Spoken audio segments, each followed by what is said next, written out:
evening, everyone. Welcome to the Monday, January 12th meeting of the Tuckahoe Village Board of Trustees.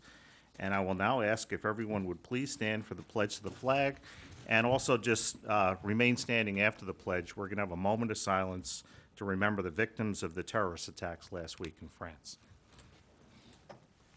I pledge allegiance to the flag of the United States of America and to the republic for which it stands, one nation, under God, indivisible, with liberty and justice for all.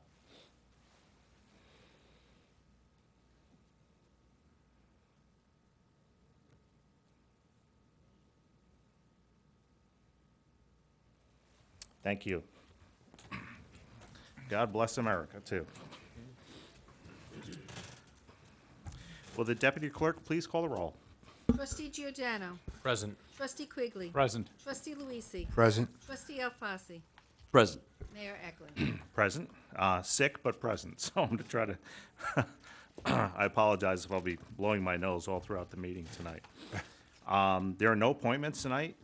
Tonight we have two extraordinarily, actually three, but I think one or two are going to speak, extraordinarily important people in the village of Tuckahoe who are going to talk about, I think, the greatest thing about Tuckahoe, which is Tuckahoe's history. So we have former Mayor Phil White. And Phil, at this point, if you'd like to come on up to the mic and talk to us a little bit about Tuckahoe history. You are the Tuckahoe historian. You share that duty with your wife, Alice, your beautiful wife, Alice, behind you. And Arlene Gruber. Thank you very much, Arlene, for coming. Thank you very much. A couple of months ago, we were invited to a meeting up at the Westchester County Archives with all the historians from the county. And one of the things we learned there is that we, as the Phil, hold on one second. Yeah, we may have to have you start over again, Phil. I apologize. No problem. There you go. Are we working? Yes, perfect. A couple of months ago, I attended a meeting at the Westchester County Archives up in Elmsford for a meeting with all the other historians from the county. And one of the things that we learned is that we must give an annual report to the municipal officials. Now, that came as a surprise to everybody that was there because nobody was doing it, but we're happy to comply tonight. I'd like to tell you a little bit about where we've been and where we are and where we're going. The mission of our group is to uncover and preserve the rich history of the village of Tuckahoe. The history of the project began formally back in 2000 based on the foundation laid by the former historian Ernie Zaki and some of the accomplishments since 2000. One of the things that we had to get, fairly quick is some place to store what we had accumulated. So we purchased 5 cabinets to house the collection of up to 150 volumes and some of the relics that we had too. And where we reframed all of the mayor's pictures that are out there in the hallway. We facilitated and took part in a number of the tours of the village for community groups. And we have a history page now on Tuckahoe's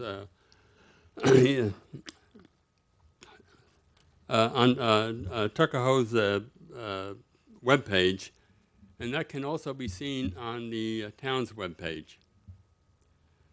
In 2014, we assisted in the research for the book Out of the Wilderness.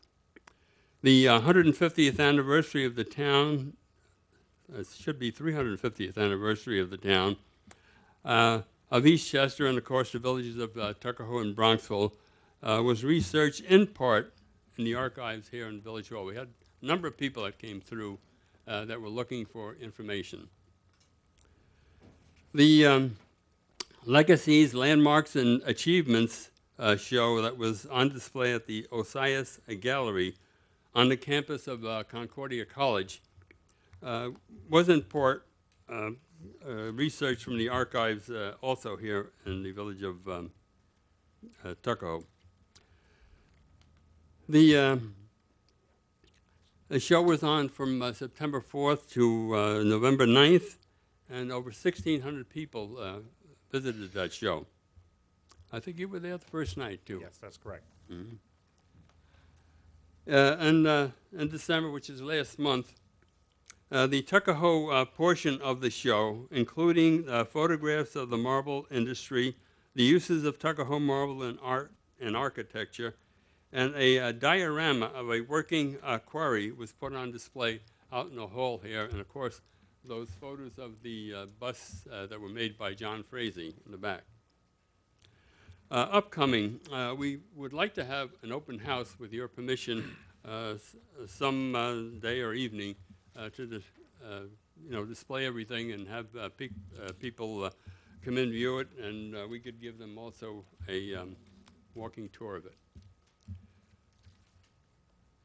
Ongoing, the residents of the village are invited on Wednesday mornings from 9 a.m. to 12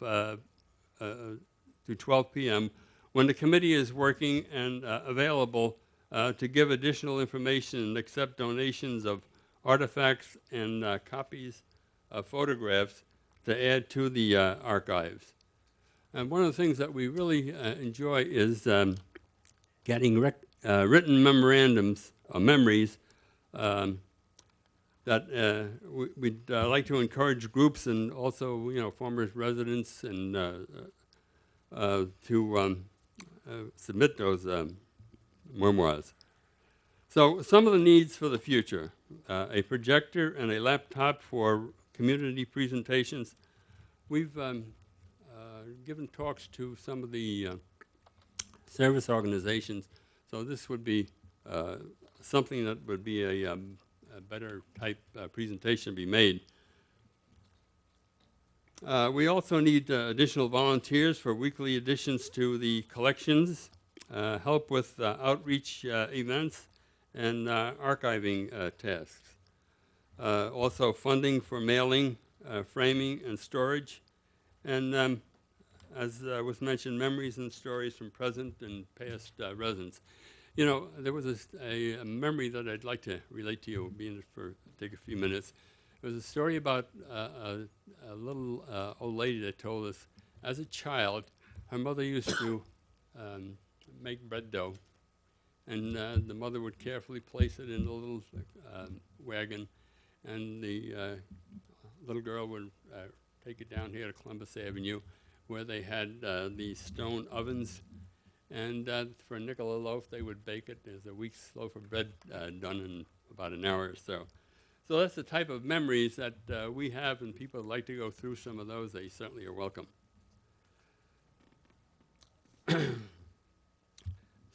So some of our thanks to the work that happens because of the efforts and generosity of the volunteers for their time, talent, and effort, donors for their financial support and services, former and present residents of Tuckahoe giving their photographs, artifacts, and memories. And my thanks too to you, Mr. Mayor, and the village board and the village staff for their help. I'd just like to mention too the members that serve with us here on Wednesday mornings. Ann Carapella, Betty Gallo, and Arlene that I just mentioned. Lisa Halen, who's now going to do publicity for our group. Alice White, and a big thanks to Nick Zanzano Jr., who did the website for us. And a special thanks for three hardworking people that really did their all to get the displays that we have out there. And that's Bob Riggs, Larry Lee, and Michael Fix. Michael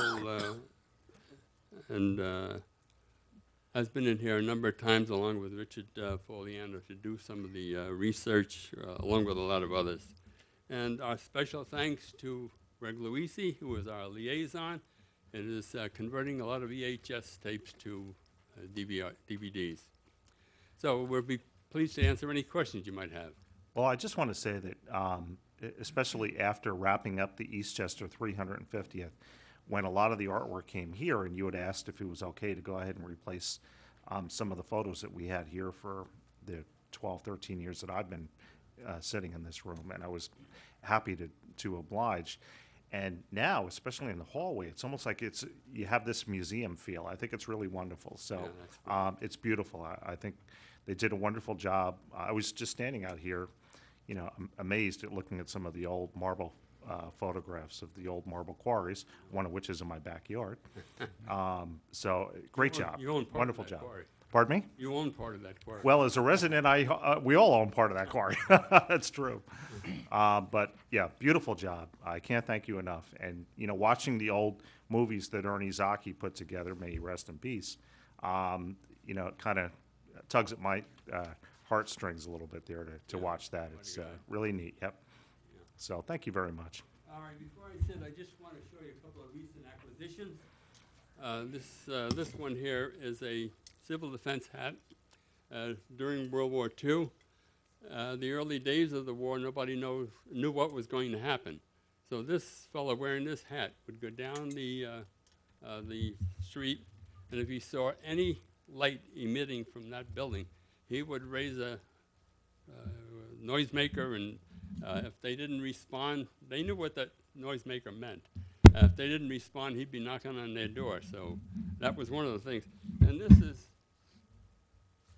one that recently came to us, a 1941 issue of Look magazine, and in there is written up the story about the PAL. Because the PAL started in Tuckahoe. Not a lot of people realize that. Started out with Patrolman Gibbons and Patrolman Marin helping out. Later became a sergeant and then mayor. 16 years as mayor. Oh, one other thing while I'm here, talking about mayors. You remember the incident with the Mayor Rubley? Yes, of course. Yeah. Now, checking his dates that he served here, he's responsible for that village hall. He's responsible for sinking the railroad tracks down 6 feet and building the depot up, and also for the bridge. So, among all his other things, I got to tell you, he was some mayor. I wouldn't want to run against him. And he served with my great-grandfather, I'll be dead. who was on the board at that time, too, in 1914. Yeah. Yep. Thanks very much. Any Thank other you. questions? Or? Yeah, Mayor, I just want, hopefully you had some context with the schools. I mean, these are the kind of presentations that I think the students here would benefit, all three schools. We'd love to have them. If you can tell us how to get to them, we'd be happy to. All right, that'd be great. I think some of the schools come in here to view the village hall and talk to the judge and. I give him a tour a couple of times a year, actually. Great. So we And can add that to it. Mayor White, you're being kind, because it was this summer that I saw you on Main Street, and you had a group of people with you, and I happened to walk over and say, Mayor, what are you doing? And you were giving a tour to the teachers, to the new teachers in the village, and you were explaining everything that of historic significance throughout the town, and they were fascinated. So was I. But thank you. We had to be careful with that tour, because the previous tour, some lady saw us grouped around the bank. She said, "Oh, they're going to take my money. They're going to take my money." She thought the bank was being closed. So you never know what humor is going to come out of these. Thank you. Thank you, Mayor. Thank you, Mayor. Moving along, let's see, we have no public hearings tonight. That's going to bring us to the adoption of the minutes, the approval of the minutes of the regular meeting. Oh, no, actually, you're going to have a opportunity to speak in just a minute. So the approval of the minutes of the regular meeting of December 8th, 2014. Do I have a motion for that? So moved. Second? Second? Trustee Giordano. Abstain. Trustee Quigley. In favor. Trustee Luisi. Favor. Trustee Alfasi. In favor. Mayor Eklund. In favor. Do we have any correspondences this month? No, we do not. We do not. Nobody wrote to us. So that's going to bring us to the first opportunity to address the board if it's on an item that's on our agenda. So is your issue something that's on our agenda tonight? Come on up. There's a second part opportunity, but you can certainly come on up, sure. Sure, come on up. Just give us your name. Yeah, good evening. My name is Jerome Griffiths. I'm a resident. I lived at 10 Marble Place. I've been there since 2005. Moved here with my family. My kids went to Tuckahoe Public School, did very well, and they're doing very well now. My youngest son is now in Japan teaching English, and my oldest son is still struggling through college. And really enjoyed living here, but I've learned recently that my nice neighborhood will probably be interrupted by a new 6-story hotel that is going to be scheduled to be built on Marbledale Road. I'm down the street across from the church, and my concern is twofold. One, I'm worried about the excess traffic that's the hotel is gonna generate on Marbledale Road, and what that is gonna do to Marble Place with people trying to escape the traffic from Marbledale Road, and the pollution that will generate. And I'm also worried about what that might do to my property value. I paid quite a bit of money for that house, and we pay, as you know, a lot in taxes.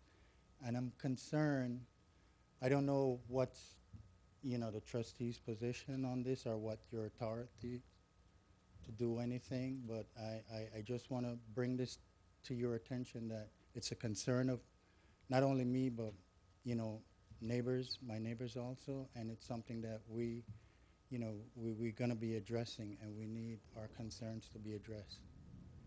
I'm glad you came, but what's very important is that you actually attend the planning board meetings. That project has vetted itself through the zoning board. It's now going to be starting at the planning stage. They had a work session last month, and it starts, I believe, this month. Either this month or next month, it's going to start for, when do they open the public hearing on that? Is it? The public hearing is not going to be open for probably a few months. They have to get through some environmental issues before they're allowed to open the public hearing. But I know the chairman last month allowed the public to speak to address some concerns. So at least it would give the heads up to the applicant to address those concerns ahead of the public hearing. Will they be at the planning board meetings leading up to when they have the, or while these Yes. environmental? Okay, so Yeah, they're they're still gonna be attending. back this month. Okay, all I right. think it's next Wednesday? Uh, It's the Tuesday. planning- Tuesday. next Tuesday, is the planning 7:30. board. Next Okay. Tuesday. Yeah, so that's the actual forum. I mean, how the process works is somebody who owns a piece of land, they have an entitlement to go ahead and build on their property. So what they do is they research what they're allowed to build. So they could build on Marbledale Road in that zoning district. They could build an office building. A medical office building, a hotel. There's a whole variety of things that could be built there. Storage unit. We see storage units down there. So whoever owns the property, they make a decision as to what they believe they would like to build, and then they make an application. So sometimes they need to get some relief from the zoning code as it is, and in this case, he did. And then after that, it really gets molded and processed through the planning board, not our board. We don't have any jurisdiction over it. So what's critical is that you do attend the planning board. Make certain that you attend the public hearing phases of the planning board, because that is when you're on record for your comments. Comments before the public hearing is open is great for the applicant to hear and kind of, get a sense for what the community is looking for, and that's critical. But it's also very important that your voice is heard when the public hearing is open at those meetings. So that's the correct forum for it, for sure. Okay, thank you. Thank you. Yes, ma'am.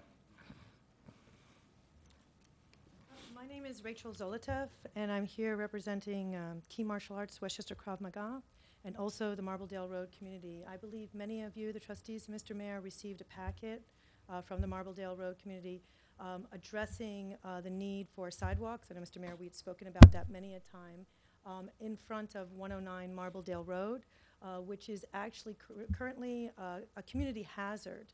And I know that in the past, when this has been brought up, as far as the sidewalks in that area, it was pointed out to me and to my husband, who's Sensei Vladimir, that, oh, that's just the martial arts people. Now, in the packet that had been sent to you, and I also have some other pictures here, the street is completely filled with parking that has nothing to do with Key Martial Arts. Yes, Key Martial Arts uses that public parking area, but during the day, it's all the other businesses around. And what's happened is because there are no sidewalks, people are forced to walk in the street and interact with oncoming traffic.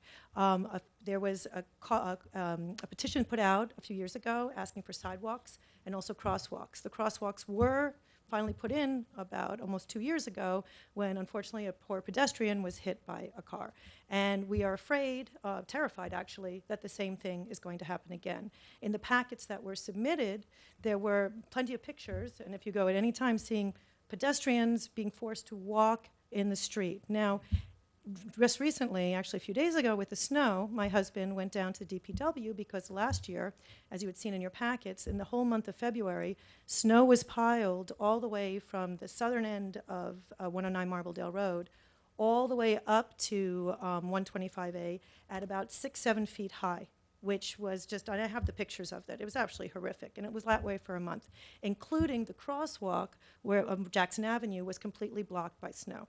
So my husband went down to DPW and asked, why is this happening? Can they prevent it? They say, no, it's illegal snow dumping that's happening because it's considered abandoned because there are no sidewalks.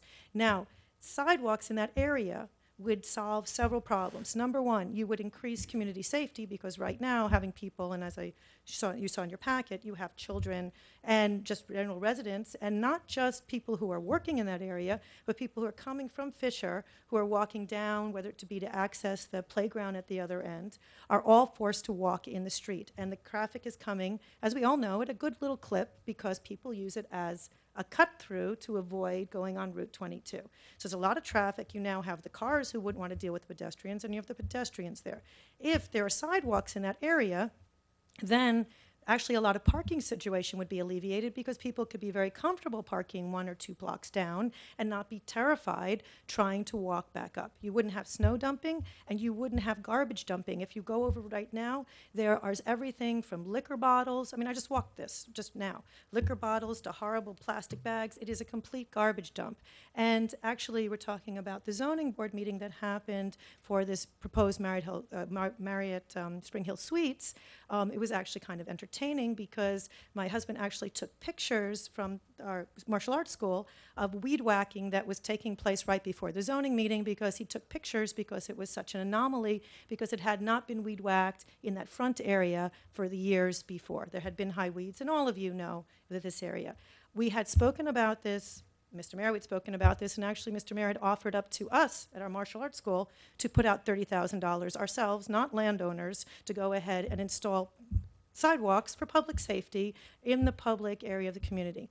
Now, that being said, my husband's school is Key Martial Arts Westchester Krav Maga. It's been voted best of Westchester. We are very, very community-oriented. We are donating to all of the classes. You ask any of the Tuckahoe schools, any of the Eastchester schools, we donate all the time. We go to classrooms all the time. My husband helps out with the kids. We do the safety day. We do free classes for Girl Scouts, for Boy Scouts. We are very community and safety-minded.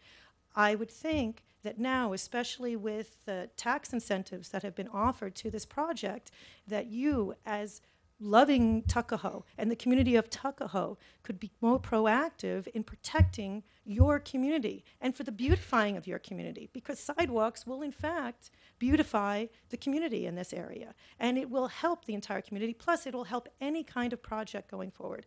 I know in the past we talked about different jurisdictions. All I know is that it is a terrible safety hazard right now. And what's going to happen? God forbid somebody gets killed. And I have pictures of all these beautiful little children who are at the school, and I also have pictures. Would you like me to pass them to you? We have the packet. Well, these are different pictures of the kids, but you have the packet of, and I don't know if they can see, of the snow that was piled that lasted over for a month where cars were packed, which narrowed the roadway. If sidewalks were there, it wouldn't happen. And I would think that it also leads me to the next part is, as you had said to Mr. Griffiths, they're about to start environmental testing in this area. Actually, they're going to do environmental testing because they are afraid of all of the hazardous waste. As you all know, a lot of things were dumped into the old Marbledale Road quarry. Now, some of the testing is actually happening within a foot of the windows of my husband's martial arts school, which now is going to off-gas and out-gas what they call volatile organic compounds, dust, other really not so nice things, happening right underneath the windows, as if they were happening right under here, and also venting what's going to go into the HVAC system. I have personally contacted the DEC. I have contacted the health department. I've asked, please, they tell me, oh, as soon as the alarm goes off and it's at a hazardous level, they're going to shut it all down. But that means that something was outgassed. We have mothers with infants who are watching their older siblings in our classes. I would entreat you as the trustees to come out, and as the mayor, to please assist us in protecting the community. My husband's school is a valuable resource to the community, or I think it would be appreciated. There only are good things that are said, and all we want to do is be taking care of the community. But we're at an impasse here where we are looking towards the community to come out and protect itself, or you actually, those who are voted in or appointed who have actually the authority to help us in these two situations. Number one, I ask, please, to have some sort of alarm system or something to let us know if volatile organic compounds are coming, or dust, or whatever. Do we open the windows to vent it out, or do we shut everything? If it's pulled into the HVA system, I understand that when I spoke to the gentleman at the DEC, he said, oh, he didn't think it was that hot. But he's with the DEC. What they see is things like Love Canal. I mean, people who come to our school, you wouldn't want to walk into a place that was covered in bleach, but the DEC would not consider that a hot zone. They wouldn't consider that dangerous. So even if a volatile organic compound comes out for a second, they think they're outside, it's dissipating. We don't know the impact. I don't think that us, as wonderful members of the community, reaching out to you as the wonderful authorities of the community, this is unrealistic to look for these two types of protections. We are willing to do whatever we need to do, but we keep on coming up as an impasse. And as you know, you received the packets. We've been trying to entreat all the other.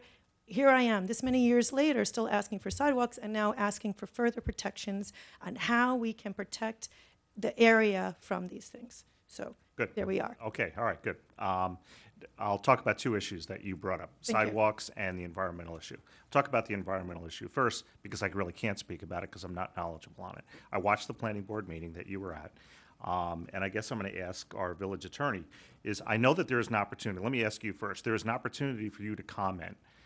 Have you made any comments to them? Yes, I have. Okay. I've written, figured you probably but did. what keeps on coming back to me is, as I said, I really feel like we're being dismissed. I mean, they keep on saying, oh, it's not such a big deal. Well, first of all, anybody, and forget that we're running a business, right? Just say that you're sitting here, no but different than if you're sitting here. You want to know if they're drilling DEC in a hazardous thing and their alarms go off and they stop, how is that impacting you, who's only a few feet from it, and it's outgassing right up to your windows? I understand that for them, when they look at their statistics and all the rest, it doesn't look big to them. But as I said before, you open a can of bleach or bottled bleach sitting here, everybody would come in and say, well, why don't you close that bleach? It's too much for us. So I'm in this kind of a realm of what we think is reasonable to what they think is reasonable. Well, we're both not environmental engineers, so that's for sure. I'm not, I'm sure you're not also. So I don't know and you don't know. But because we don't know, I understand that you're maybe assuming that the worst case scenario is possible. I'm going to say maybe the best case scenario. Now, I'm not that naive, of course, totally not that naive. So I want to ask our village attorney, what's the process? So you can feel comfortable that the worst case scenario isn't happening right now, or potentially isn't going to happen. Is there something? Again, I'll join you, not being an Okay. environmental Right. engineer, but right now the DEC is the one involved. It's declared a brownfield, the project, so that means the DEC is involved, and the applicant has environmental firm working on this in conjunction with the DEC, and that's who we're relying on right now, because that's the agency, New York State, that's in charge of making sure everyone's safe. If a resident, business owner, somebody has a specific question, and they would direct it to The DEC. The DEC, and I And there's believe- the guy who was at that planning board meeting, I'm assuming, No, the DEC, he's the environmental person for the applicant. for the applicant, okay.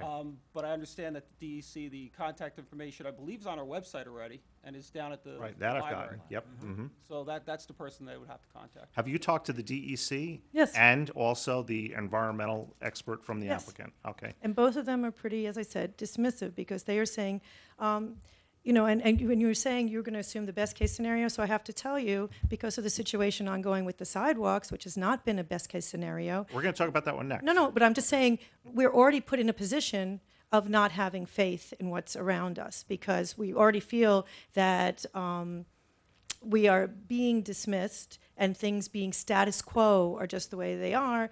And I do not think that in a project of this size, especially an undertaking of this size, that it's unreasonable for, you know, it's not like I said, it's not like we are 100 feet away. They are literally putting the outgassing testing wells within a foot of the foundation, right like out of here. So it's putting us in a very difficult position. So I think I understand there are a lot of rules and regulations and oversights, but I also understand that you, as the authority figures and the protectors of this community, could come out and say, hey, this doesn't seem so unreasonable to me, because you're only working with the foot of the window, to just let them know, oh, there's an alarm going off, just so that they feel more comfortable in the area. Because also, you know, the clientele, the ones with the little babies, they're going to want to know, what am I getting into? Can you talk about the alarm situation? You said, did they tell you, hey, if an alarm goes off, run out of your building? I mean, what? No, what they said was actually the consultant at the previous meeting, I think you were at the previous meeting, he said that there would be an alarm that would sound as soon as it was 25% of, I don't know what kind of level of toxicity,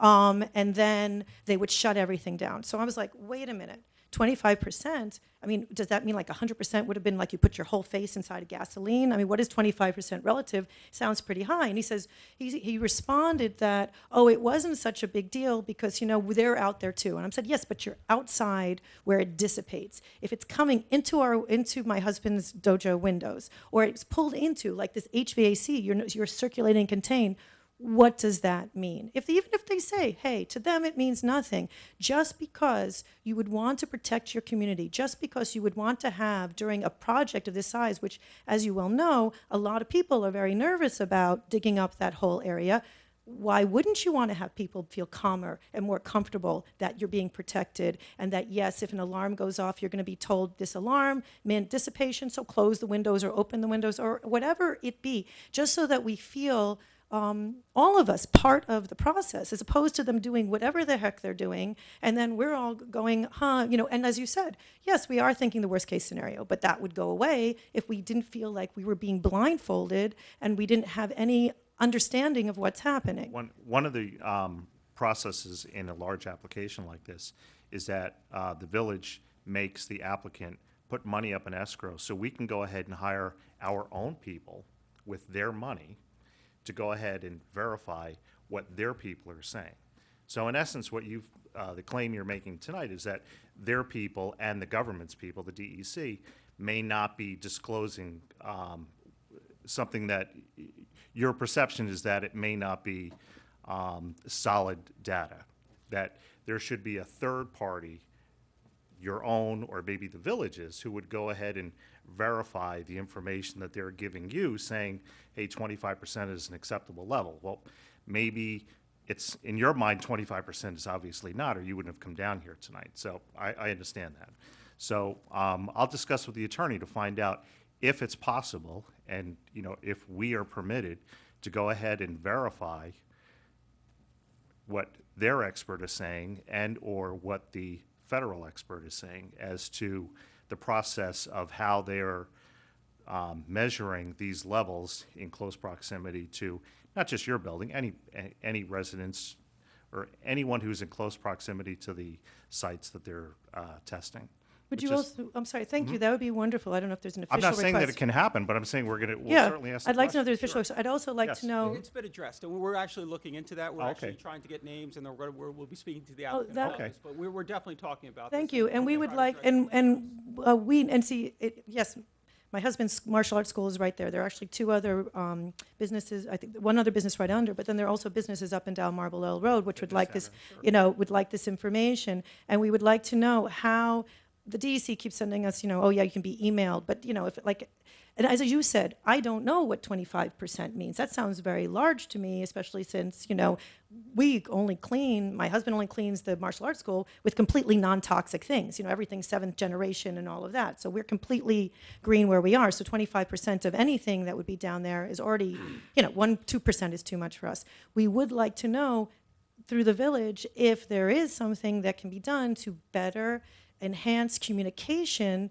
through all of these testing. So we aren't just keep on being dismissed and said, oh, it's fine, go away, we know what we're doing, we have all these protocols, and we all know protocols are set in place because of previous things that have happened, and they try to do the best they can, but all protocols don't protect everybody from everything, and we'd like to be able to come forward and say, hey, what do we do in this? So is there a communications thing that can be established? I'm not so sure that the DEC would step outside of their normal process of notification and say, you know what, they're going to call you at home or call me at home. I'm No, exaggerating. I'm not asking for the DEC. I'm exaggerating, of actually course. for whatever this Oh, for third the party is, applicant. something that the village would put together. As you said, there was money put aside that would be a community. I don't know what outreach is the wrong word, but a community communications during this whole testing period, so that we could actually know what is happening. Because we would like, if an alarm is going off, we'd like to know it's going off. Well, I think once Right now, if I may, Mr. Yes, Mayor, please. Right now, Mhm. we've been getting, updates from the environmental engineer for the applicant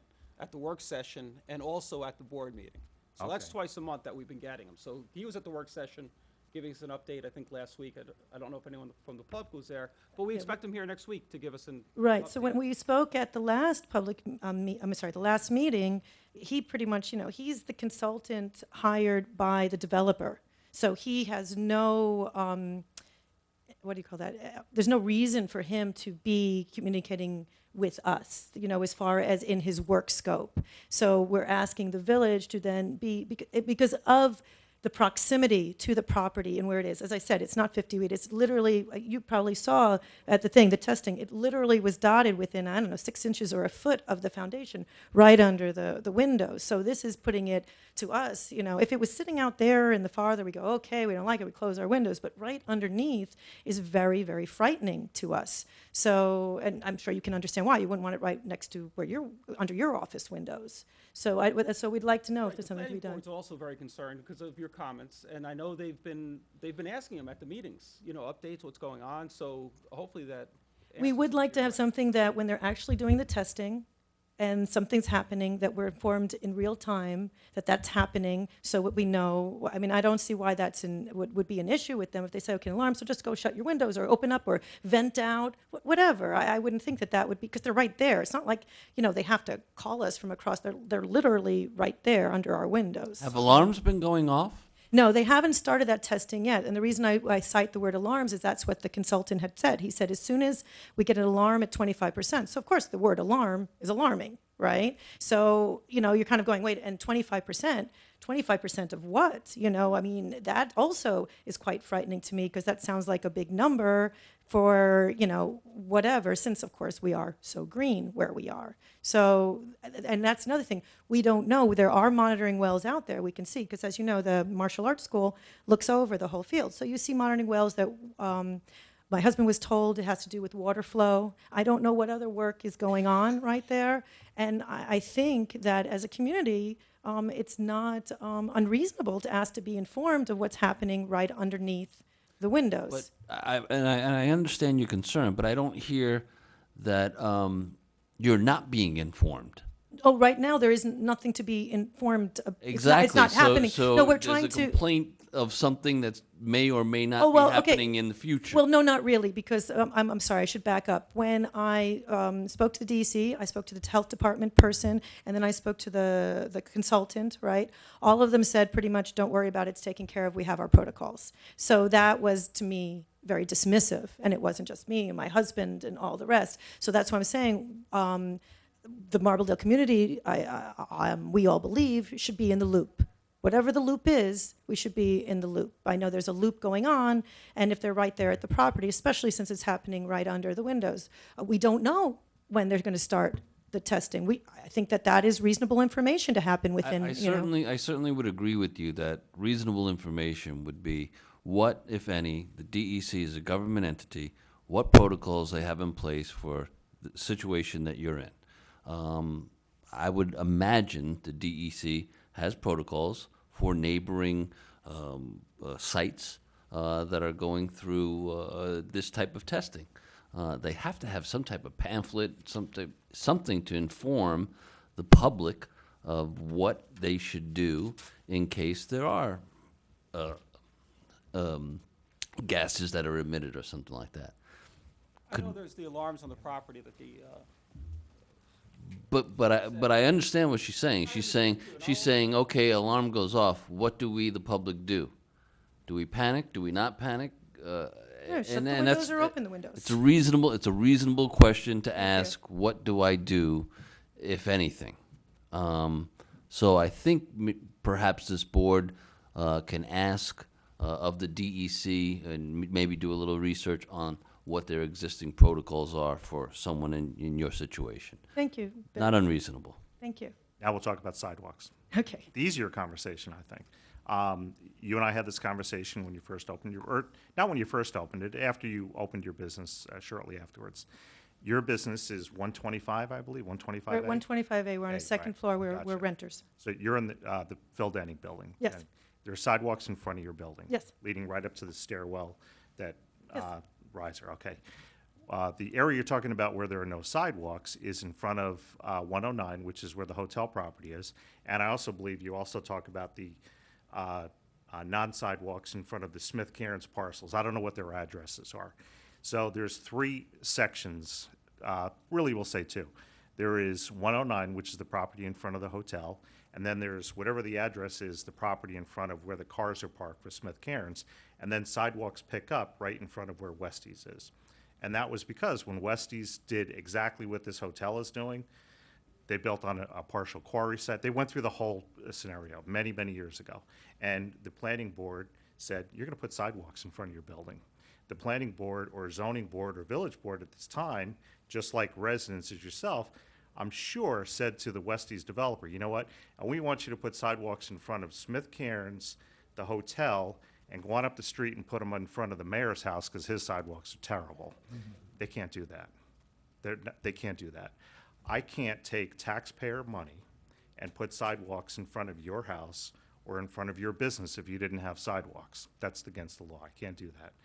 And you can't force the applicant. I think it's very, I would strongly suggest that you, when you're at the planning board meetings, and I can do it, I live here, so I may even make the same request, that a request is made that it's not a demand and it has no binding authority, but certainly a request that the developer who's building this giant project, that if he were to ask the property owner next door, whoever owns where Smith Cairns parks their cars, since that track is maybe 100 foot and it's going to be the only 100 feet without sidewalks on Marbledale Road at that point, would the developer for the hotel say, you know what, look, we're going to do it on our dime. Do you mind if we put sidewalks in front of your property? So here's why whoever owns our property may say no. Because right now, he doesn't have to shovel the sidewalk, just like you see, okay? When you don't have sidewalks, you don't have to maintain the sidewalk. So right now, people park along the curb line. Any garbage that's accumulated on that grassy strip, the property owner has a responsibility to keep it clean. Now, I know you said there's broken bottles and things like that. We have a code enforcement individual who will come around and write a ticket for any instances where you have that kind of condition. But there's a good possibility if the hotel developer said to whoever owns Smith Cairns parking area, said, hey, you know what, we're going to go ahead at our expense, go ahead and put all those sidewalks. They may say, you know what, don't you dare put sidewalks. Who's going to shovel them? Who's going to maintain them? You're not going to get down there and shovel the sidewalks. The hotel guy's not going to shovel his sidewalks, and he doesn't want to have to shovel them because he's not doing now. That's the reality of the situation. I'm not saying he should be a good neighbor. He's getting free sidewalks and say, you know what, let me go ahead and shovel them and keep them clear. But that's a very real possibility. So, but in front of the hotel, first of all, they're putting sidewalks in front of the hotel. I think you realize that. In the finished project, but the problem is right now, as you saw. And you raise a very valid point, by the way. I'm sorry, I didn't mean to interrupt you. No, yeah. But I watched the meeting, and you raised a good point, because in Bronxville, and I spoke to the mayor of Bronxville, and they're doing the same thing. They haven't started their project yet, but they're going to make sure that during their, that's a huge, much bigger project than we have on Marbledale Road, but they're going to address, their planning board is going to address having interim sidewalks, safe passageways during the construction process. I think that's a very valid point. I don't really see concrete sidewalks there. I Doesn't see have them to putting blacktop or something like that. I see that as I would expect from a construction standpoint, because I'm in the construction in the scaffolding business, but I work on construction sites. I would expect them to do that, to go ahead and put in temporary blacktop until the entire site's done. Then they have their landscape architect come in. He puts in all the sidewalks, the trees, the lampposts, all that stuff. So I think that's a very valid request, and I think you should make that repeatedly at the planning board. I absolutely will. I'd like to, I mean, anything we could do to encourage them to do that as soon as possible, because what's going to, we're afraid of what's going to happen is what happened last year with the snow piling. When you, as I said, the gentleman at the DPW said they consider it all as abandoned area because of the way, go ahead. Let me interrupt you. Don't expect anything to happen until a permit is issued. And a permit isn't issued until they're really done with the planning process. So the process is, once they're through the planning board, then they're applying for a permit. That's when they come down and actually give us a huge fee for that permit. That starts the construction operation. They can come in before planning is done if they're going to do some site plans. Sometimes they'll say, look, we just want to pull a permit to clear the site to, once their environmental issue is cleared, of course, then they may go ahead and pull a permit to go ahead and do some, I don't know, clearing. Maybe they got to take some trees down or whatever issues are on that property.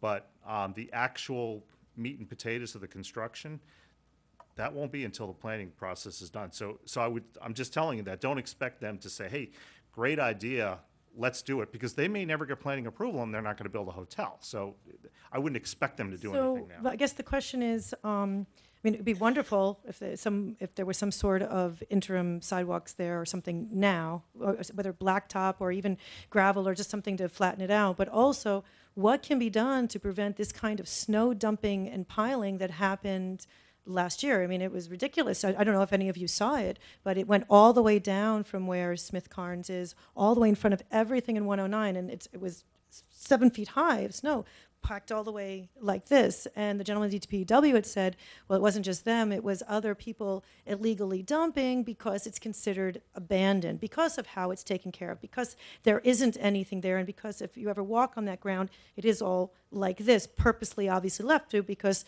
the person who is developing never wanted to care for or maintain that area, which very well could have been worked out with the community, because it would have been a community plus to have something there.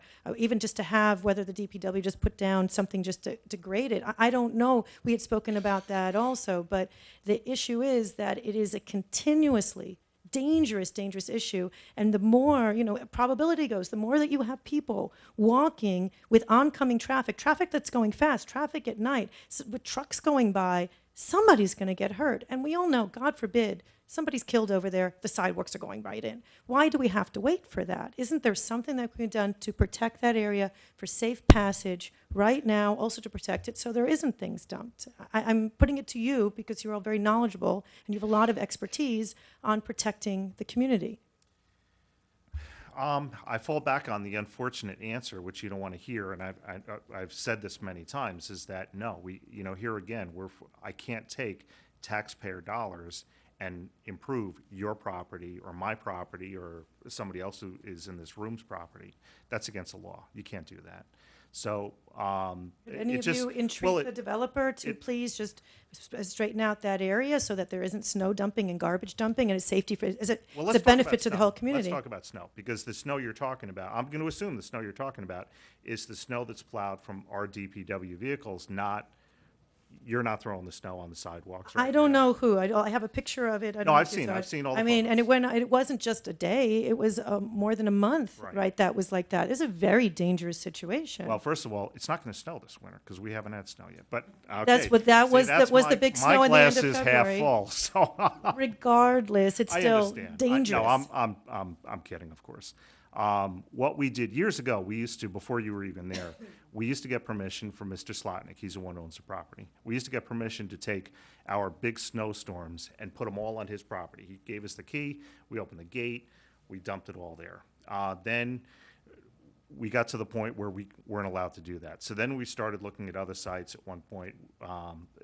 One year they were going to try to dump it in the quarry, but you can't do that because there's contaminants in the snow that you're collecting. You can't do that. So we came up with a good solution years ago. What we do with our snow, big snow, is there's a road behind Parkway Casino Parkway Medical Center, and it's kind of a spur road that we close. And we close that down and we dump all our snow there. Now, the snow mountains that we saw in front of your building, I remember when front of this the was going site, on. not Yes. in front Oh, of- yeah. in front of the I'm site. sorry, in front of 109, correct. A lot of that was just pushed there. We were dealing with catastrophic snow amounts last year. Yeah, but you see, if you looked at the pictures, you'll see in front of the other areas, it was 1 or 2 feet. It was 1 or 2 feet. There, seemed like the entire community. As I said, the gentleman from the DPW had said other people were illegally dumping because they considered it abandoned because of the treatment of the area that would have been sidewalks. So I guess I'm coming back to if there was some sort of a walkway there that people knew as a walkway, then therefore, whoever it is cleaning up, and the community might, all say, hey, you're doing this, as the developer goes ahead and puts something over there. We as the community wanting to be safe, we're all very community-minded, but that would keep the garbage, that would keep the snow, dumping going, and it would also keep people from having to interact with oncoming traffic. Can I ask you something? Sure, sure. As the mayor's just said twice, that we can't put a sidewalk there. But let's presume that we did put a sidewalk there. Who would remove the snow from the sidewalk? We can get the community, the Marbledale Road community, to all pitch in if you guys will put in a sidewalk. I mean, we don't have $30,000 to put the sidewalk that you had asked us for, but we can all pitch in to, keep it clean if we have something for the safety of the community. We're very community-minded, but we would absolutely get the community that is all around there to pitch in to keep that area not so giant right in front. But if that would prevent 6-foot piles of I snow, would absolutely. if I were you, then I would make that suggestion to the developer because you're going to be going to every monthly meeting. I hope you do, and ask him point blank. Say, look, if you put in a blacktop temporary sidewalk, you're going to organize a group to go ahead and make sure that sidewalk is clear. And would you be able to, because that's a separate permit, then whether it was just an easy blacktop, that's something that would easily be able to For be him to put put through? a temporary blacktop patch out there, You'd have to go to Mr. Williams and Yeah, you'd have we- to look at the regulations and see if Right. they issue the permit to do that. If that's something that could be Has done? between the building department and the Because we're all looking towards community safety here. I mean, and as I Here said, it's again, not just, you have to keep in mind that, we're all ready for this hotel to come out of the ground. It's not there yet. He may get to the point where he's through the planning process and say, you know what, this just isn't going to work. Or, God forbid, we have another economic collapse in another 2 months, and the math doesn't work for him. He says, you know what, I'm just going to go ahead and park cars there, or well, that's why whatever. I'm So- complete, that's why I'm putting forward how we need Look, to I have something expect the right hotel now. to be built. Look, he's already ponied up some good money towards the process of getting this project built. So I don't for a minute think that he's going to walk away from it. But stranger things have happened. I mean, Well, we regardless, didn't his expect- finished sidewalks aren't happening till after the construction. As we said, Right. and during construction, there should even be temporary walkways. So if temporary walkways are going to construction, why not be as good, with good intention toward the community right now, showing good feeling toward the community and putting something safe right now, I see the planning board, I see the planning board making that a condition of their approval, that temporary sidewalks. Now, I can't ask the planning board to do that. I'm not allowed to do that. I'm not allowed to influence the planning board, certainly not, because I don't want to go ahead and have somebody file a lawsuit against the planning board, file an Article 78 on the application. But I'm certain that you have made it very clear that there should be temporary sidewalks, that you and others. I'm not just singling you out, by the way. Thank you. So I think that's, to me, it's reasonable, and I would imagine that could very well happen. But here again, that's a ways away. That's not next month. That's not 2 months from now. That's quite a Well, that's the amount thing of is, time. and you and all of your knowledge base here and all of your expertise, anything that we can do to get something temporary, whatever, walkable, that protects people, pedestrians from being in the street as soon as possible. Because, nobody wants to have somebody hurt or mangled or killed on that. It's just horrible. Not good for Tuckahoe. It's not good for whoever it happens to. Why have a crisis like that? I know all of you are very, very intelligent, very smart people, and I know you're community-minded, and I know you want to protect the community, and you wouldn't want anything happening over there. So I know that there's a way that this can happen, and that's why I'm here today. Got it. Well, thank you for Well, coming. thank you very And much. you know the forum for sure as planning board. All right, Yep. thank you. Thank you. That is going to bring us to our battery of resolutions that we have tonight. And the first is Resolution Number 1, scheduling a public hearing on a proposed local law authorizing a property tax levy in excess of the limit established in General Municipal Law, Section 3-C, property tax cap. Do I have a motion for that? So moved. Second? Second. And I will comment on this. This is something we do every year. This will be the 4th year that the property tax cap legislation has been in effect. And fortunately for us and a lot of other municipalities, we have been successful in staying under that 2% tax cap every year. So of course, we intend on doing that again this year, but just in the interest of protecting ourselves, how this works is we have to actually pass a local law that says that we can exceed the 2%. And we do this every year, just in the remote, unfortunate circumstance that something dramatic happens just before we adopt our budget. And if that's the case, and we were to have to go ahead and adopt a budget that was in excess of the 2%, then we couldn't do that unless this law was in place. So that's the reason why we scheduled a public hearing and we pass this each year. Roll call? Trustee Giordano. In favor. Trustee Quigley. In favor. Trustee Luisi. In favor. Trustee Alfasi. In favor. Mayor Eklund. In favor. Resolution number 2 is the authorization of a solicitor's license to Kevin Jones of Synergy Management for Verizon File Service from January 19th through April 19th, 2015. Do I have a motion? So moved. Second? Second. Mayor, if I may make a comment? No, I'm sorry, go ahead. No, I'll reserve until roll call. Well, I just want the residents of Tuckahoe to know that I'm going to maintain the position I've maintained on this resolution for the last 2 years, simply because Verizon has spent $408 million on TV ad revenue alone last year. Back in 2011, they were in the top 5 companies in America that spent over $1 billion on advertising. So the reasoning that I have voted consistently on this issue in the negative is because I do not wish to have the residents of Tuckahoe harassed by a salesperson when they have such quote-unquote effective advertising soliciting business. So thank you. Thank you. Trustee Giordano. In favor. Trustee Quigley. In favor. Trustee Luisi. Opposed. Trustee Alfasi. In favor. Mayor Eklund. In favor. Resolution number 3A is approving tax certiorari settlements. The first one is 3A, 94-100 Main Street LLC, 94 and 100 Main Street, Section 28, Block 5, Lots 5 and 7, for the tax year 2009 in the amount of $2,122.45. Do I have a motion? So moved. Second? Second. I wish they were all that small. Trustee Giordano. Favor. Trustee Quigley. In favor. Trustee Luisi. In favor. Trustee Alfasi. In favor. Mayor Eklund. In favor. Resolution 3B is approving a tax certiorari settlement for Coastal Electric Contracting Corporation, 93 to 95 Lake Avenue, Section 32, Block 4, Lot 7, for tax years 2012 and 2013 in the amount of $3,308.73. Do I have a motion? Pardon me. So moved. Second? Second. Trustee Giordano. In favor. Trustee Quigley. In favor. Trustee Luisi. In favor. Trustee Alfasi. In favor. Mayor Eklund. In favor. Resolution 3C is approving tax certiorari settlement for GVK Realty Corp., 90 Lake Avenue, Section 32, Block 7, Lot 20, for tax years 2006 through 2013 in the amount of $9,555.03. Do I have a motion? So moved. Second? Second.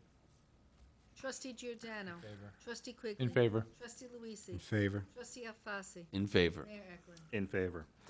Resolution number 4 is authorizing the Village of Tuckahoe election resolutions. So we're going to start with Resolution 4A, designating Wednesday, March 18th, 2015 as Election Day in the Village of Tuckahoe, with polls opening from 7 in the morning to 9 o'clock at night. Do I have a motion? So moved. Second? Second. And everyone should take note that it's not Tuesday Election Day this year, it's Wednesday, because as we can see, Tuesday is St. Patrick's Day. Trustee Giordano. In favor. Trustee Quigley. In favor. Trustee Luisi. In favor. Trustee Alfasi. In favor. Mayor Eklund. In favor. Resolution 4B is authorizing the Village of Tuckahoe election resolution designating the Tuckahoe Community Center as polling places for districts 10, 11, 12, 13, 14, 32, and 33rd. Do I have a motion? So moved. Second? Second. Trustee Giordano. In favor. Trustee Quigley. In favor. Trustee Luisi. In favor. Trustee Alfasi. In favor. Mayor Eklund. In favor. Resolution 4C is designating Matthew Perillo as custodian technician of voting machines for the March 18th, 2015 election. Do I have a motion? So moved. Second? Second. Trustee Giordano. In favor. Trustee Quigley. In favor. Trustee Luisi. In favor. Trustee Alfasi. In favor. Mayor Eklund. In favor. Resolution 4D is appointing inspectors to serve on Election Day as provided by the Democratic and Republican chairpersons. Do I have a motion? So moved. Second? Second. Trustee Giordano. In favor. Trustee Quigley. In favor. Trustee Luisi. In favor. Trustee Alfasi. In favor. Mayor Eklund. In favor. Resolution number 5 is approving an employee to roll over vacation from the 2014 calendar year to the 2015 calendar year. And do I have a motion? So moved. Second? Second. Trustee Giordano. In favor. Trustee Quigley. In favor. Trustee Luisi. In favor. Trustee Alfasi. In favor. Mayor Eklund. In favor. Resolution number 6 is authorizing the approval of vouchers in the amount of $1,999,784.55. Do I have a motion? So moved. Second? Mayor, Yes, can we sir. just, for the sake of transparency, just, I'm going to go over some of these numbers. okay, thank you. Oh, yeah. Second? I'll second. Okay. So I'm going to give you some of the numbers here, because that's a big number, $1,999,000. The largest invoice, we have a bill from the New York State Retirement System, which is an annual payment. This bill that we're paying is $1,023,932. And the second largest invoice that we're paying is for the Fisher Avenue parking lot project, and the amount of that invoice is $328,519.85. And every month we have a health insurance premium. This month it is $131,046.37. So, big numbers we pay. Trustee Giordano. In favor. Trustee Quigley. In favor. Trustee Luisi. Favor. Trustee Alfasi. In favor. Mayor Eklund. In favor. And that is going to bring us, pardon me, to our departmental reports to the board. And as always, we will start with our Chief of Police, John Costanza. Happy New Year, Chief. Happy New Year to everyone. New Year. Just a friendly reminder to all our residents, the snow zone enforcement happens once the snow starts to fall. We've had 3 instances so far this winter where there hasn't been a large accumulation. However, the snow equipment for the DPW is out there, and because of the narrowness of our streets, the plows and the sanders are hooked up. It's hard for them to navigate. So just a reminder to, if you live or park on a snow zone street, to pay attention to the weather reports. And it just from the moment the snow starts to fall, there's not a requirement of certain accumulation. We, as a rule of thumb, just don't enforce it until we know the trucks are out. We try to give residents that extra time to move their cars. But once the trucks are out, we know that we need to get the cars moved so that the trucks get out there and do what they have to do to facilitate snow removal. And that's all. Just Boy. that announcement. It's a light month. Thank you. Thank you, Chief. Camille, anything from your wheelhouse there, Gary? Nothing, just the hotel's gonna be next week at the planning board. Okay, all right. Mr. Burke? Sure. I'll give you a quick update on what I've been doing the last month. Obviously, we're getting started to do budget preparations and working on that. But over the last month, been updating one of our critical programs that kind of needed a little refresh, and that's one of our safety programs here at the village. Going back a few years, there's been some incidents where we got to kind of tighten up the safety program, either workers' comp and general liability and things like that, to just safety for the residents, safety for employees, things like that. So we're tightening those up and those kind of procedures and protocols. We're also looking to, I've mentioned this before, we're actually out shopping insurances right now to try to hopefully at least get better quotes, better rates. As I said, budget season is coming up, so departmental submissions will be coming to my office fairly soon, and you'll see on the calendar that budget work sessions, as we the Board of Trustees, will be coming up the next few months. So that's something that's coming up. And just to kind of piggyback what the chief said, it is kind of winter season. DPW is out there, so if it is snowing, kind of maybe try to stay off the roads and kind of give them, a chance to do their job to make everyone safe. Thank you. And they've done a lot of work because we've met an awful lot in the last couple of weeks. So it's a busy time of year for the village administrator, for sure. Miscellaneous business, our next village board meeting is going to be on Monday, February 9th, 2015. Village offices will be closed on January 19th in observance of Martin Luther King Jr.'s birthday. And that is going to bring us to our Board of Trustees member reports. And as we do every month, we're going to start with your very able Deputy Mayor, Mr. Thomas Giordano. Thank you, Mayor Eklund. Just a few announcements and updates. Further to our discussion of the zoning and planning board, I just wanted to quickly go through the schedules for the upcoming meetings. The next zoning board meeting is on January 14th at 7:30, and the items are 50 Columbus Avenue, which involves the approval of a wireless communication facility, 56 Underhill Street, which is an area variance to widen their driveway, and one. That one's been adjourned. Oh, sorry, is it? The Underhill, yeah. Oh, okay, okay, it wasn't on, it must have been recently, because it's not on the list. Okay, One of the members is recusing himself, the chairman's recusing himself on that appication. Okay. One member's on vacation, so we'd only have two members for that application. And we which just is had the- somebody resign, so. And we had somebody Yeah, resign, so right. we'd only have two members, which we can't go forward on that one. okay, thanks, Gary. And 100 Main Street. And Planning Board is next Tuesday, the 20th. 100 Main, again, is up for an architectural review. 50 Columbus Avenue for the wireless communication facility. 109 Marbledale Road, which is part of the planning application for the hotel and restaurant that we discussed earlier. And then 125 Marbledale Road, which is site plan approval for storage warehouse. I spoke with our building inspector this afternoon, and he gave a brief update on the developments that are going on currently. As you can see in Crestwood, the mods for the various units have started to be stacked on top of the base structure. There are 45 of them. There are probably about a third of them that are in place right now. Once that's done, they'll need to put in all of the MEP, the mechanical, electrical, and plumbing through, and then clad the buildings. That'll take some time. Not coming from the owner, but he's estimating that this could be completed and open for occupancy in late summer or fall.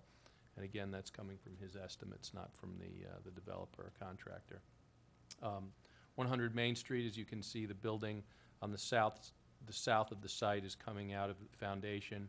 It looks like it's slightly behind schedule. Probably count on over a year before that building, at least that first structure, is completed. 100 Main Street, remains in the zone, before the zoning board and planning board at this point. And the hotel is waiting for a work plan, as we talked about that a little bit before.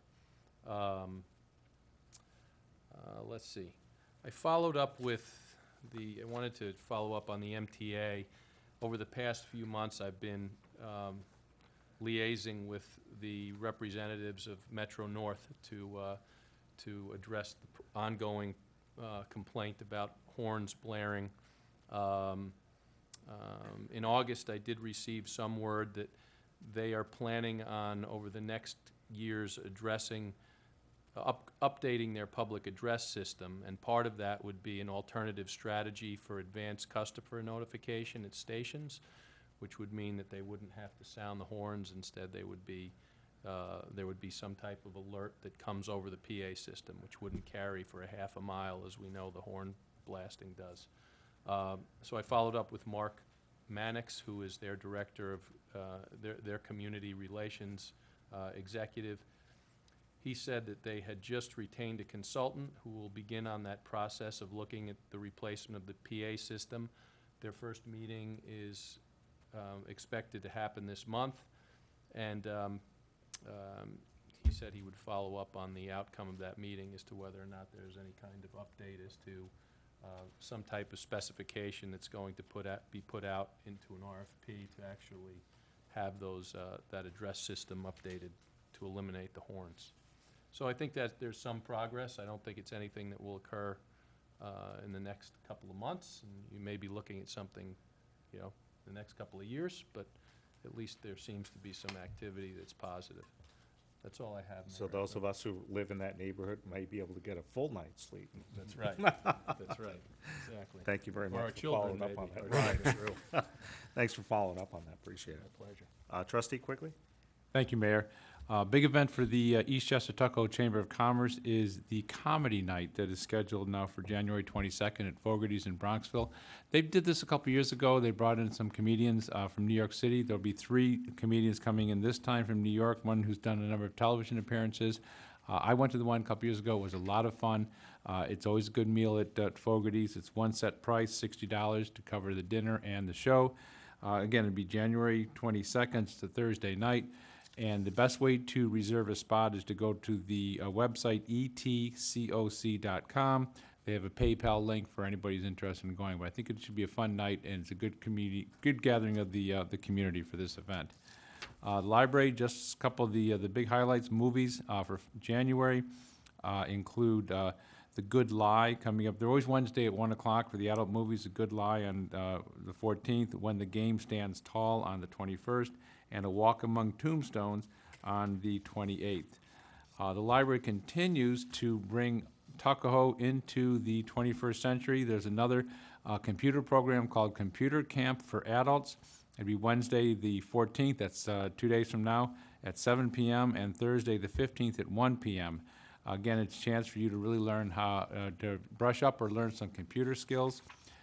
A good event coming up for February 6th and 20th will be a special presentation of the life of President Harry Truman, certainly one of the major figures of the 20th century. So I think that should be quite interesting. It'll be Friday, February 6th and February 20th at 1 o'clock in the afternoon. And something that for all of us, not now but sooner or later, we're going to be very interested in is a local author, Dr. Scott Duke, is going to talk about back in action, as in your back, healing back pain through movement. He's written a book. He will be discussing that on Thursday, January 29th at 1 o'clock.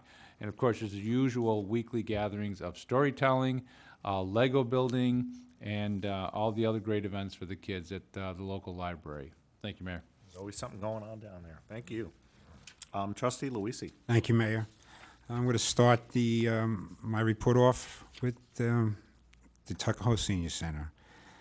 This year will be the 45th anniversary of the Tuckahoe Senior Citizens Association and their parent organization, the Senior Citizens Council. An unknown fact to many is that the Tuckahoe Senior Center is the oldest senior center in Westchester County.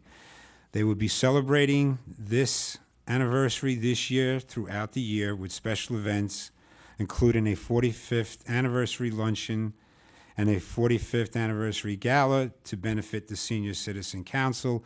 As I receive the information, I will pass it gladly on to the residents of Tuckahoe. This month is also the renewal of membership fees, which is $20 for the year. I encourage all families who have seniors in their homes to please engage them in the senior center. They undertake wonderful programs twice a week, Tuesdays and Thursdays at Father Hall. Everything from, blood pressure screenings, exercises, exercise classes, and of course they're famous for their trips to the casinos and Broadway plays. So please take that into consideration for any seniors in your family or household. What I'd like to do is take this opportunity is to speak about one of our employees in the village. At many of our meetings, Mayor Eklund and my fellow trustees will take the opportunity to publicly acknowledge an exemplary job performance by an employee or a department head who institutes a new procedure which improves life in Tuckahoe. Tonight, I would like to take this opportunity and congratulate someone. I am referring to an employee who just completed 1 year of service in the village with admirable achievements that I'd like to share with the residents of Tuckahoe. The village board hired John Galuzzi to be the recreation attendant at the community center beginning January 1, 2014. John began by clearing areas and rooms in the center in order to expand programming and increase usable space. He helped to facilitate the transition of the Eastchester Senior Nutrition Program from Lake Isle to the community center while their facility is being renovated. He recognized and corrected safety issues such as protruding electrical boxes on the basketball court, which had the potential to cause serious injury during sport activities. Most impressive is the increase in community center revenue to the village. Based on figures given to me by the Village Treasury Department, birthday party revenue for the calendar year 2014 increased to $13,945 compared to prior years that ranged from $2,330 to $3,675.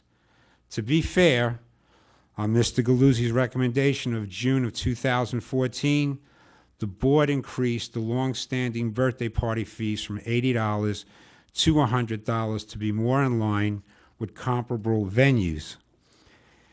If we factor out the increase from $80 to $100 for the approximately 25 to 30 parties that were affected by the rate increase, the total revenue is still an impressive $12,365.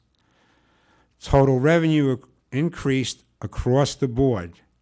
For example, sports clinics and miscellaneous revenue for the calendar year totaled $5,765 compared to a previous high of $2,345. The village for the first time realized a revenue stream of $2,553 from just one vending machine.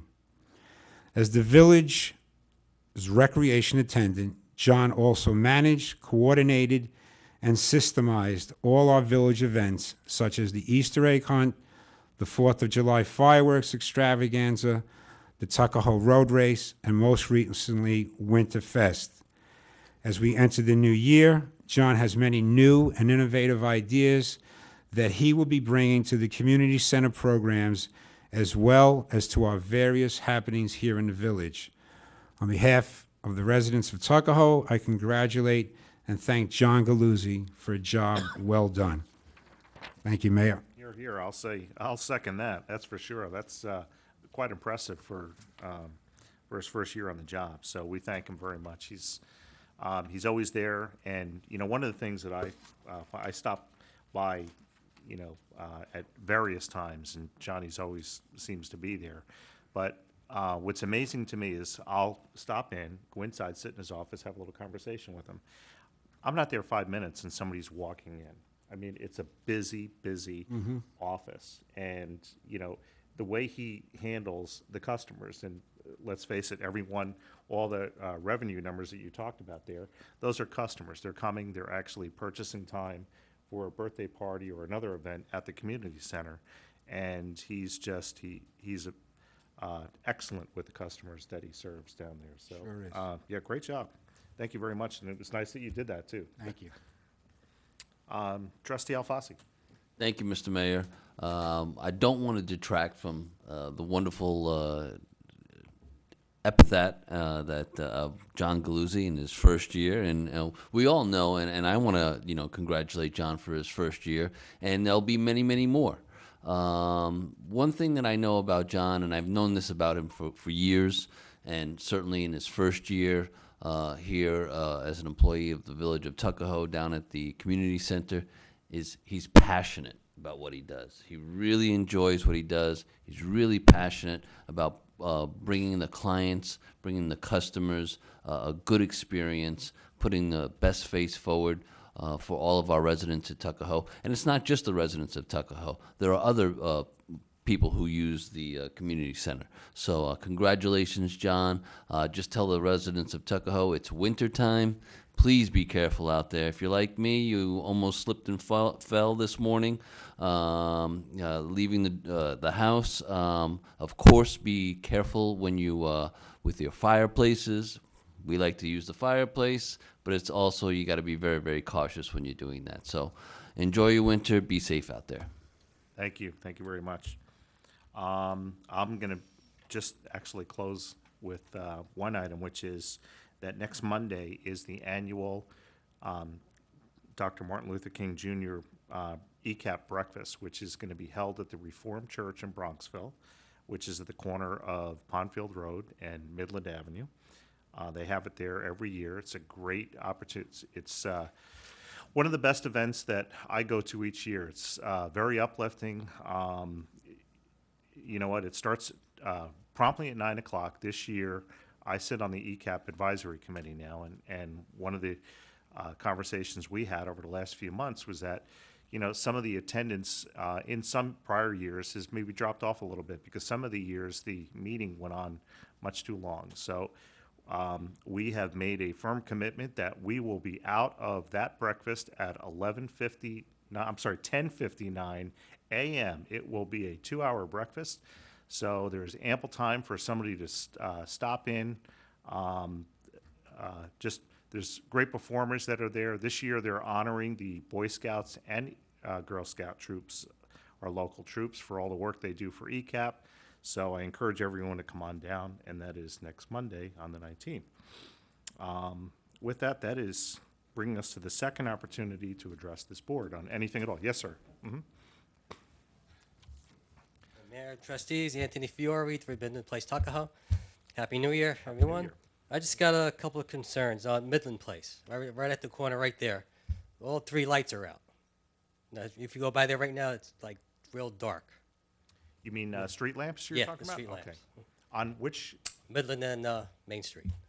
Midland Place. And Midland Place and Main Street. Yep. Okay. Okay, that's one.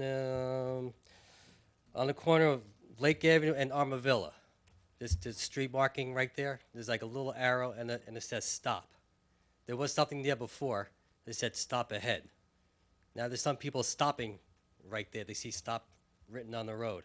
I don't know if it can be blackened out or finish it what was there before. This is on Lake, you're saying, or on Yeah. Armorvilla?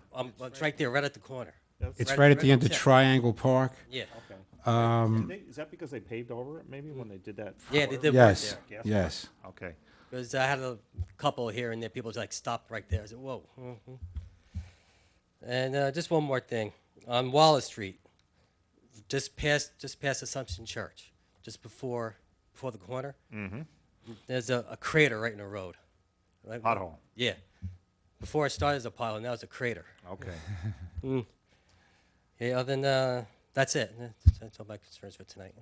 Okay, thank you. All right, thanks. Thanks for keeping an eye on the village like that. That's good. Appreciate it. Oh, one more. Right across of Pleasant Place. Pleasant Avenue. Right across from the church, there's another light out there too. Another street lamp Yeah. that's out, okay, It's right across. got it. That- What you could do too, just in the future, if, yeah, just let Mr. DeMarco know down there, and they'll change the bulb out there. You know, they may not have caught that. Thank you. Yes, sir. Please. Some time ago, I had sent a letter, maybe a year or so ago, about the garage in the back of my house. When I just moved there was a building that, you know, parted the garage from my house, and I couldn't see it, and the noise level was much lower. Since then, that building, and I did send a letter, and somebody did respond to me that they couldn't afford to do anything at the time. The noise level in the morning at 5 o'clock in the morning has gotten increasingly worse. And, you know, we try to get some extra sleep in the morning because I work until late at night. And I think it's, the very least, something, you know, I think they put up some blocks there, but I don't think it's adequate to muffle the sounds. And I know my neighbors, they have it worse than me because they can see directly into the yard and the trucks and what have you. But my concern is the noise level has been getting increasingly worse. I'll bring it to their attention. They, you know, a couple of years ago, actually, they used to start earlier. Now that we put the kibosh on that, we said, look, we start at 6 o'clock. The yard is open at 6. Is it backup buzzers from the trucks and things like that? Is that what you're getting? Yes. I know that's annoying, And yeah. flashing lights. Right, okay. Oh, lights, all right. Yeah, the truck. Okay. All right, we'll talk to them, see if they can be more, you know, what can they do? You know, they may be able to park the vehicles in a different portion of the yard where it's not, The ultimate hope is that they'll put up some kind of permanent, something higher. well, the history on that is, boy, I'm gonna go way back now. We started a multi-phase plan for the DPW yard. And I'm trying to think of even the first phase. Well, one phase was certainly building the office. So that was tearing down the old house that was there. You said you've only been here a year, or how long? No, I've been here since 2005. Okay, all right. You were here when we built that garage Yes. then? Okay. Or the office, I should say. So, The new one. yep, so we built the office there. There was, what we wanted to do was then take down a portion of the other building. It had to come down. So that's the area you're talking about, and we blocked it out, and that's where we store our salt, inside that cavity now. The next thing we did is we excavated on the back of the property. We dug into we probably picked up maybe 30 to 40 feet of space in the back, and they created a shelf that allowed them to take a lot of seasonal assets and stick them back there because they're only used maybe in leaf collection time or in winter time. So we picked up some space there, and the grand plan was to go ahead and put a building up against your property there. And I think it's still going to be in the works. We talked about a Butler building, which is a steel building. We talked about maybe having an open front building. We've kind of gone around a couple of different routes. You know, we need a mechanic's garage. We have a mechanic. He's inside the garage. That's the building that is right next to the one that came down. So, you know, it's the end of the day, it's all about money. You know, how much money do we want to allocate? It was $500,000 to build the office over there. And to build a Butler building is a lot less expensive because it's 4 walls and a big garage door, right? So it's going to be picked up again, you know, so it's not going to be a lifetime issue. I know it's not. We also kicked around maybe they have these new type of shelters. It's actually like a rib system, and there's a covering because I'm, you know, sensitive to the fact that we don't want to go ahead and lose our salt supply through heavy rain. So we cover it up now. It's exposed. It used to be years ago, it was in that building that you're talking about. Right. So, you know, the more rains on your salt, you're losing your salt. So it would be great to have a shelter there for it, which means that you would have a back to the shelter, which would be the noise barrier that you're talking about. That would Yeah. definitely be. So it's not ignored. I mean, we realize that we really should do something. It's just a matter of, you know, who gets the nickel this year. Yeah, but as I said, if you could do something immediately with the noise, it's very. I'll make sure we talk to them. Okay. Yeah. All right, Actually, thank you very Mr. Burkwell. Thank you. Anybody else tonight? And if there's no other business tonight, I will ask for a motion to adjourn. So moved. Do I have a second to that? Second. Till next time, Tuckahoe, have a very good evening.